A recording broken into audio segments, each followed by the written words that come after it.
बिस्मिल्लाहिर्रहमानिर्रहीम। अस्सलाम वालेकुम। मीस ट्यूशन एडीए पार्ट 1 का जो 3 जनवरी 2023 को पेपर हुआ है 2023 वाले स्टूडेंट्स का, ये उनके जो पेपर में सेक्शन सी आया था, ये उसका सोल्यूशन मैं आपको करके दे रही हूँ। ये क्वेश्चन जो है, ये जो x की power -2 Y square x minus cube Y -1, ये क्वेश्चन 2020 और 2019 में रिपीट हो चुका है। ये मैं यहाँ पे दोबारा करके दे रही हूँ। तो यहाँ से इस वीडियो से सेक्शन सी पूरा एक ही वीडियो में मैं कंप्लीट करके दूँगी। तो अब इसकी सोल्यूशन स्टार्ट करते हैं। सबसे पहले मेरे पास पेपर नहीं, मैंने क्वेश्चन नेट से देख के लिख लिए और मैं साथ साथ इनका सोल्यूशन अब करती चली जाऊँगी। सबसे पहले सोल्यूशन स्टार्ट करेंगे, हम इस क्वेश्चन को रिपीट करेंगे। सोल्यूशन लिखा, यहाँ पे क्वेश्चन रिपीट किया, नीचे हमने x -2 y की पावर भी -2 x की पावर -3 y पावर -1। ये जो क्वेश्चन है ये लॉ ऑफ इंडाइसिस का या एक्सपोनेंट रूल का, ये हमने छोटी 9 क्लासेस या उससे छोटी क्लासेस में पढ़ा ही होगा। सबसे पहले क्या करना होता है, आपने देखना होता है ऊपर और नीचे का वेरिएबल अगर कोई सेम है तो उस वेरिएबल को सॉल्व करना है।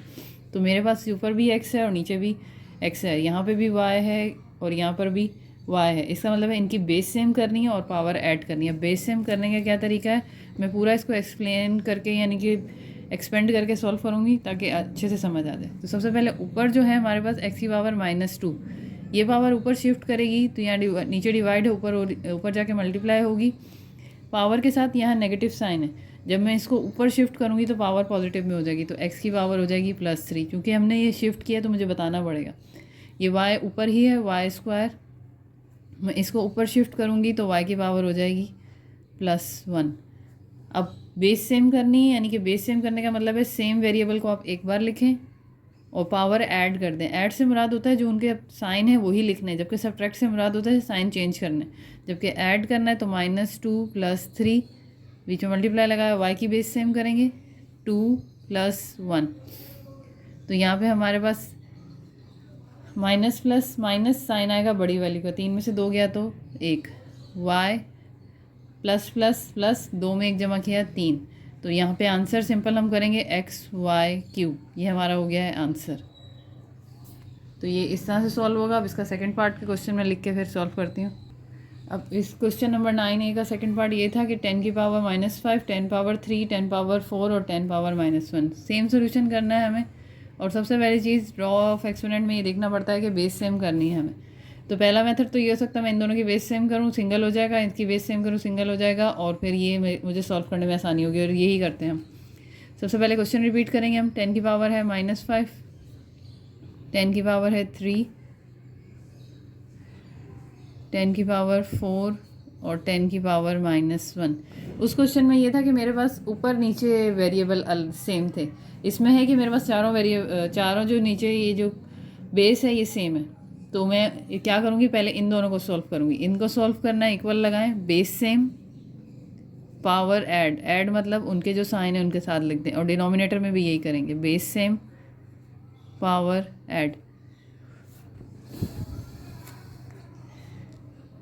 10, 5 में से प्लस -5 में से 3 गया तो हमारे पास 2 बचा, और साइन आएगी बड़ी वैल्यू की जो कि है माइनस। यहाँ पे हमने क्या किया, 10 4 - 1 3, साइन आएगी बड़ी वैल्यू की।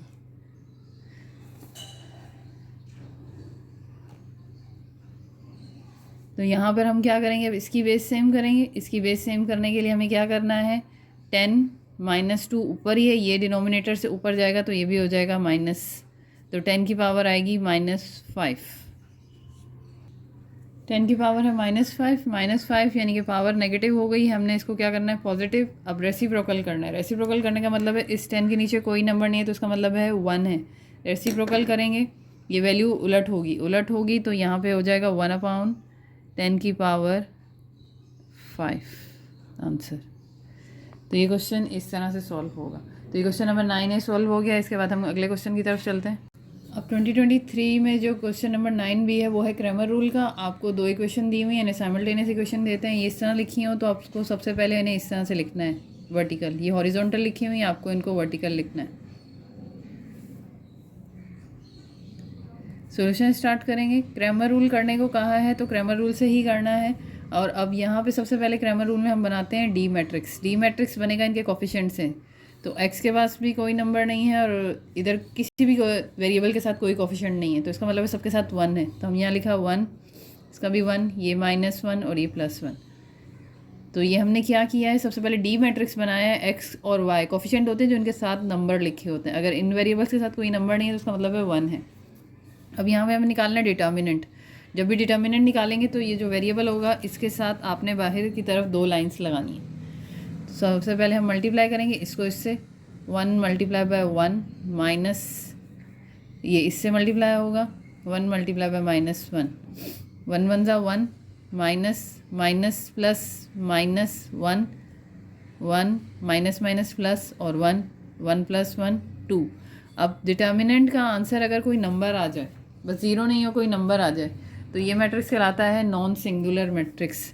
और नॉन सिंगुलर मैट्रिक्स का इन्वर्स और क्रैमर रूल सब पॉसिबल होता है। तो ये नॉन सिंगुलर मैट्रिक्स है, आगे इसका सॉल्यूशन पॉसिबल है। अगर यहाँ पर आंसर 0 आ जाए इसका मतलब है आगे सॉल्यूशन नहीं करना है मुझे, यहीं पर ही एंड कर दें और कह दें सॉल्यूशन डज नॉट एग्जिस्ट। लेकिन अब सॉल्यूशन एग्जिस्ट करेगा तो अब हमें बनाना पड़ेगा D x matrix. D x matrix कैसे बनेगा, हमें पहले चेक करने हैं एक्स के कोफिशिएंट कौन कौन से हैं, यानी कि एक्स की पोजीशन कौन सी है। एक्स की पोजीशन है ये वाले नंबर। अब यहाँ पर हमने रखने हैं इसके इक्विवेलेंट नंबर, पहला है 2 और दूसरा है 18। तो ये डी एक्स मैट्रिक्स हमें खुद ही बनाना है। जबकि वाई के नंबर चेंज नहीं करने, वो रिपीट करेंगे -1 और 1। अब हम डी एक्स डिटर्मिनेंट निकालेंगे और जब भी डिटर्मिनेंट निकालेंगे तो जो वेरिएबल है उसके साइड पे ये 2 लाइन आ जाएंगी। 2 को मल्टीप्लाई करेंगे 1 से, पहले इस साइड से मल्टीप्लाई करना शुरू करेंगे। 18 को मल्टीप्लाई करेंगे हम -1 से, 2 माइनस माइनस प्लस माइनस 18 1 ज़ा 18, 2 + 18, 18 में प्लस किया 2 तो आया 20। तो ये हमारे पास निकला है डी एक्स का डिटर्मिनेंट। अब पहले हम डी वाई मैट्रिक्स बनाएंगे। डी वाई मैट्रिक्स बनाने में क्या करना है, एक्स के नंबर आप सेम कर दें। एक्स के नंबर थे 1 और 1, जबकि वाई पर उसके इक्विवेलेंट नंबर डाल दें। और अब हम दिखाएंगे डी वाई का डिटर्मिनेंट। सबसे पहले इसको इससे मल्टीप्लाई करना है, 1 multiply by 18 minus 2 multiply by 1, 18 1 ज़ा 18, 2 1 ज़ा 2। 18 में से 2 को माइनस किया तो आपके पास 16 आ गया। ये आ गया हमारे पास डी वाई का डिटर्मिनेंट। अब मेन हमें मालूम करना होता है क्रैमर रूल में जो वेरिएबल दिए हैं उनकी वैल्यूज़। तो हमें अब यहाँ पे मालूम करनी है एक्स की value, X is equals to D X determinant आप ऊपर रखेंगे और डी डिटर्मिनेंट की वैल्यू नीचे रखेंगे। एक्स हमारे पास आया है 20 और वो है हमारे पास 2, 20 डिवाइड बाय 2, 2 1 ज़ा 2, 2 1 ज़ा 2 और 0, यानी कि ये 10 आ गया। फिर वाई की D Y determinant upon D, तो हमारे पास यहाँ पे डी वाई का आंसर मैंने निकाला है 16। 16 को डिवाइड करेंगे 2 से, 2 1 ज़ा 2, 2 8 ज़ा 16। अब हमारे पास x और y का आंसर निकला है, x आया है हमारे पास 10 और y आया है हमारे पास 8। इस आंसर को हम चेक भी कर सकते हैं कि मैंने सही निकाला है या नहीं। तो सबसे पहले आपने कोई भी एक इक्वेशन ले लें, मैं एक इक्वेशन ले रही हूँ, x - y is equals to 2। x का आंसर है मेरे पास 10, वो डाला, y का आंसर है 8 और ये 2। 10 में से 8 गया 2 और ये 2, यानी कि इक्वल का मतलब होता है कि ये साइड और ये साइड इक्वल है। आपने इस साइड पे कोई चेंजेस नहीं करने, इधर को सॉल्व करके ये लेके आना है। अगर ये ऐसे आ जाए इसका मतलब है आपने जो सॉल्यूशन किया है वो करेक्ट है। तो ये मेरे पास क्वेश्चन 9 भी हो गया। अब मैं नेक्स्ट क्वेश्चन लिख के उसको भी सॉल्व करती हूँ। अब इसके क्वेश्चन नंबर 10A में है कि आपको इन्वर्स ऑफ मैट्रिक्स निकालना है। मैट्रिक्स का इन्वर्स यानी कि ए इन्वर्स जिसको बोलते हैं, और उसके बाद इसके आंसर को वेरीफाई भी करना है। वेरीफाई लिखा हो तो इसका मतलब है आपसे वो कह रहा है कि आपने क्या करना है, A multiply by A inverse करना है और उसका आंसर आई आना चाहिए। आई से मुराद होता है आइडेंटिटी मैट्रिक्स। अब आइडेंटिटी मैट्रिक्स की वैल्यू फिक्स है ये, यानी कि आपको सॉल्व करके लेके आनी है। आइडेंटिटी मैट्रिक्स की वैल्यू होती है 1 0 0 1। तो सबसे पहले हम ए इन्वर्स निकालेंगे। ए इन्वर्स के आंसर को ए से मल्टीप्लाई करेंगे तो ये आइडेंटिटी मैट्रिक्स आ गया, तो उसका मतलब आप आंसर वेरीफाई हो गया। तो सबसे पहले हम यहाँ सोल्यूशन करेंगे। सोल्यूशन में सबसे पहले आपने ए इन्वर्स का फॉर्मूला बताना है कि A inverse is equals to 1 upon A determinant multiply adjoint of A. अब इसके मैं स्टेप बाय स्टेप आपको समझाती जाऊंगी। सबसे पहले फर्स्ट स्टेप में हमें निकालना है ए डिटर्मिनेंट।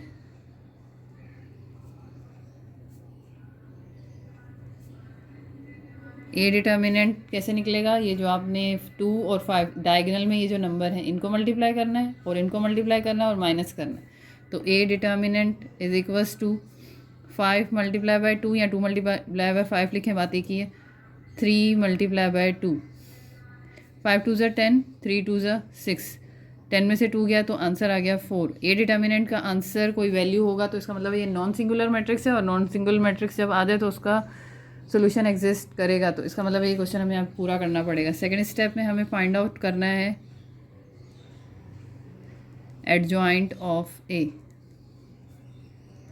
एडजॉइंट ऑफ ए कैसे निकलता है, जो आपके ये 5 और 2 हैं इन दोनों की पोजीशन चेंज करनी है, यानी कि 5 2 की जगह पे चला जाएगा और 2 5 की जगह पे, और ये जो नंबर है 3 और 2 इनके साइन चेंज करने हैं। अगर किसी के साथ प्लस है तो माइनस कर दें, किसी के साथ माइनस है तो उसको प्लस कर दें, लेकिन यहाँ दोनों के साथ प्लस है तो दोनों के साइन हो जाएंगे माइनस। -3 -2,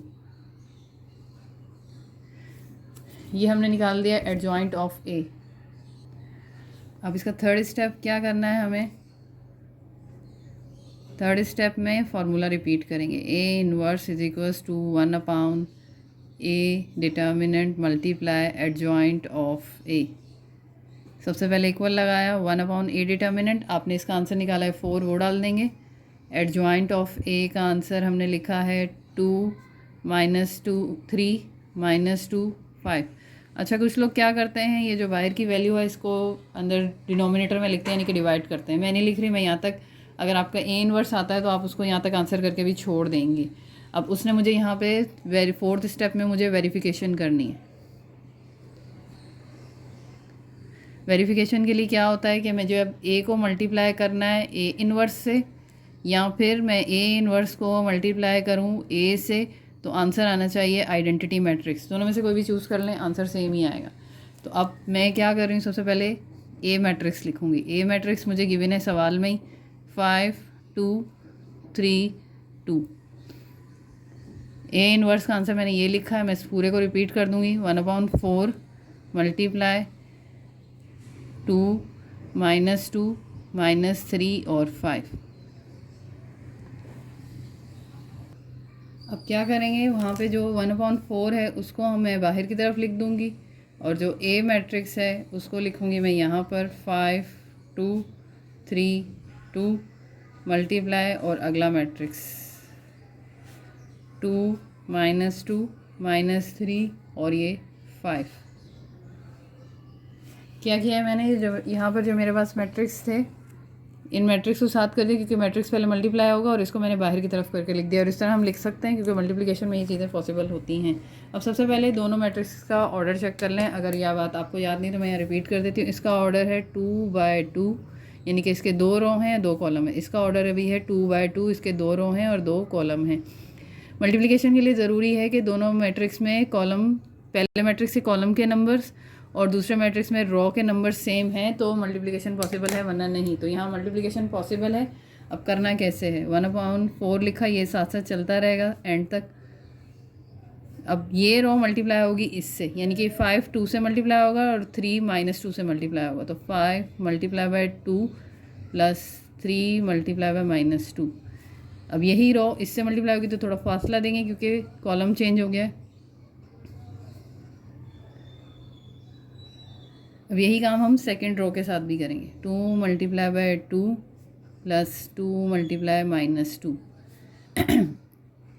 यहाँ पे 2 मल्टीप्लाई -3 प्लस 2 मल्टीप्लाई 5।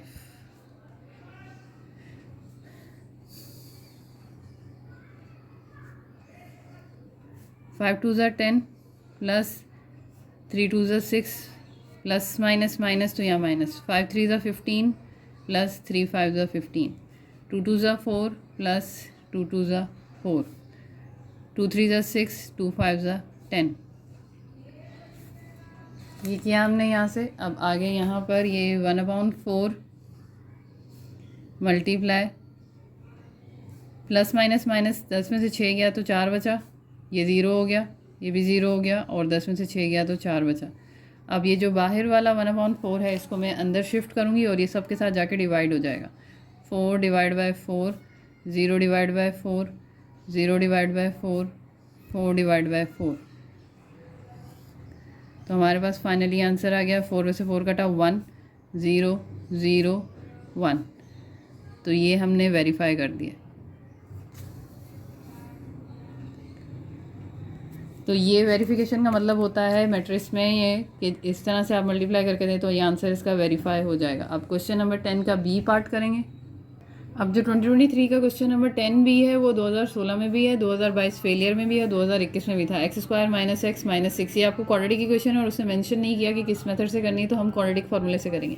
क्वाड्रेटिक फार्मूले जो फार्मूला होती है उसकी स्टैंडर्ड फॉर्म इस शक्ल में होनी चाहिए, यानी कि जो आपके पास x² है उसके साथ जो कॉफिशेंट है वो a है, जो x के साथ कॉफिशेंट है वो b है और जो c है वो कांस्टेंट वैल्यू है। तो हमने यहाँ पे देखा कि x स्क्वायर के साथ कोई कॉफिशेंट नहीं है, तो हमने कहा कि यहाँ 1 है, a = 1, b कि x के साथ जो होगा वो b होगा। तो यहाँ अगर माइनस आ जाए तो वो मेंशन करना -1 और कांस्टेंट वैल्यू 6 है तो वो -6। फिर हमारे पास क्वाड्रेटिक फार्मूला होता है x = -b + √b² - 4ac/2a। तो हमने क्या किया, माइनस लिखा, b की वैल्यू -1 डाली, under root plus minus under root लगाया, -1 b की वैल्यू डाली, माइनस लिखा, 4 फार्मूले का है, a की वैल्यू 1 है और c की वैल्यू -6। अब यहाँ क्या करना है, ये माइनस माइनस पढ़ेंगे तो प्लस हो जाएगा, ये फार्मूले का वैसे ही आ जाएगा। इवन पावर होती है तो ये नेगेटिव साइन प्लस में चेंज हो जाता है, तो यहाँ +1 हो गया। अब यहाँ से पढ़ना है पहले साइन को, माइनस और 1 का साइन है प्लस, माइनस प्लस यहाँ तक आ गया माइनस, फिर ये माइनस और ये माइनस, माइनस माइनस प्लस, तो ये प्लस साइन आ गया। 4 1 = 4, 4 6 = 24, ये हो गया। अब यहाँ पर हमने क्या करना है, नीचे भी पढ़ दिया, 2 1 = 2, 24 में 1 को जमा किया तो 25 आया और ये बाकी सारी वैल्यूज़ वैसे ही उतार दी। और ये ध्यान रखना है कि ये लाइन जो है यहाँ से लेके यहाँ तक हो। ये कुछ लोग क्या करते हैं, सिर्फ रूट के नीचे लाइन लगाते हैं, तो ये आपकी मिस्टेक है, इससे भी नंबर कटते हैं। रूट कैलकुलेटर में रूट लिखेंगे और 25 डालेंगे तो वहाँ से रूट निकल के आपको आ जाएगा 5। अगर यहाँ पे कोई ऐसा नंबर आता है जिसका रूट नहीं निकलता, जैसे 48, तो उसके फैक्टर बनाने पड़ेंगे। अगर ऐसा आ गया तो वो भी मैं कर दूँगी। तो ये निकला है 1 + -5/2। अब एक बार इस वैल्यू को प्लस के साथ लिखेंगे और एक बार इस वैल्यू को माइनस के साथ लिखेंगे। 5 में +1 किया 6 और 2 से डिवाइड किया, 2 1 = 2, 2 3 = 6, 5 में से 1 माइनस किया तो 4 बचा और बड़ी वैल्यू का साइन आएगा, वो लिखा, और ये 2 1 = 2, 2 2 = 4, -2। नेगेटिव वैल्यू पहले लिखते हैं, पॉजिटिव वैल्यू बाद में लिखते हैं। तो ये 2023 का क्वेश्चन मैंने आपके सारे कर दिए सेक्शन सी के सॉल्व। उम्मीद है आपको समझ आया होगा। मेरे चैनल को सब्सक्राइब करें, मेरे वीडियोज़ को लाइक करें। अल्लाह आप सबको कामयाब करे। अल्लाह में नासिर।